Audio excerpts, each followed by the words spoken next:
right, you guys, it's Real Talk Radio right here in the American Airlines Center for the last preseason game for our very own Dallas Mavericks, who are 4-3 in the preseason, and we are playing the Indiana Pacers, who are doing 2-5 for their preseason record. Maybe once the season starts, they'll get a kick and get an and they'll be well on the way to winning more games. But hopefully, that day is not tonight, and Mavericks get the win.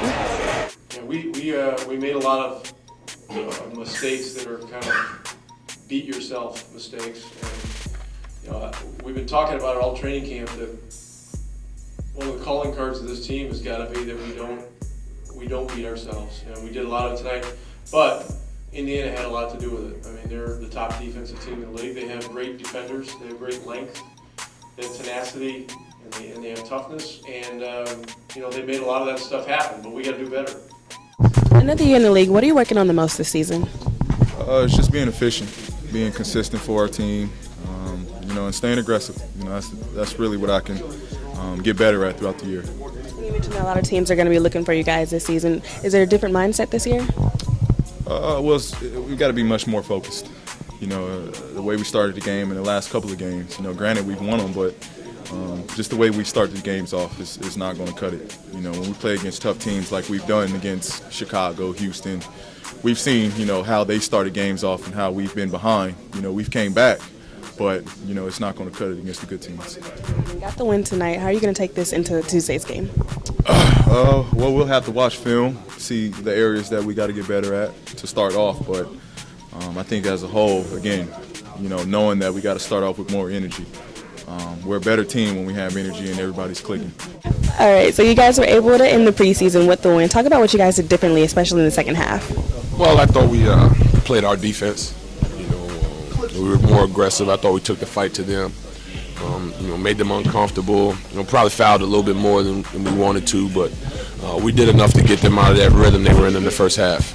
Indeed. And how do you guys take that attitude into the season on Tuesday against Orlando?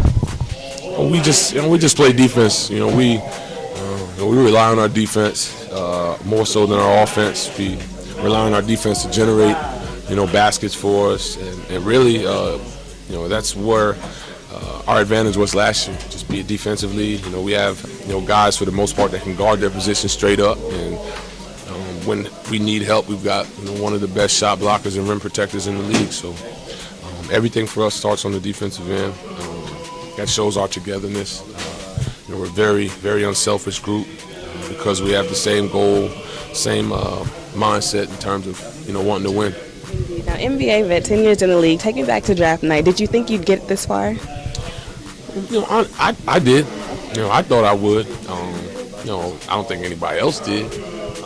But I've always had confidence in myself, and I trust the work that I put in, the preparation that I put in. And I've always kind of lived by that mantra. I trust my preparation. I trust the process that I put my body through. I've been able to make it so far. You got a rookie on the team and a couple of young players. What advice would you give to them to do the same? Well, just, take care of your body. You understand, it's more about, the long haul. Don't look for instant gratification.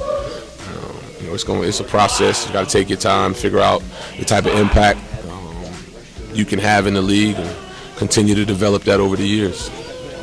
And of course, what are you working on this season? 10 years in the league, what else are you working on? Well, again, just to become a better defender, being able to, just guard my position. And then obviously offensively, be able to, make teams pay. We got a few guys that demand a lot of attention. And, just being able to be an impact guy, with the ball, without the ball, just filling up the stat sheet when there's opportunities to do it. It's halftime, so you know what that means. It's time for Trina May's Fan Talk. Yeah. That is Indiana Pacers. So far, I'm enjoying it. I think we'll come out and pull a win. It's a good game so far. I'm curious as to what my boy LeBron James is doing. 97-81. That's actually a really good one. Of course, it's Pacers for her, though. Of course, Pacers. Wait, who's winning the 97? Pacers. Yes, of course. Let's go with 92-88 Mavs. Sorry. Wow. All right, you guys, that does it for another great episode right here at KKVI Real Talk Sports. I'm your host, Valencia King. Remember, if you have a post-game question, all you have to do is tweet us at Trina May and at Valencia_King. We just might ask your question after the game. We will see you guys next Wednesday in the AA Center when the Mavericks take on the Atlanta Hawks for their season opener.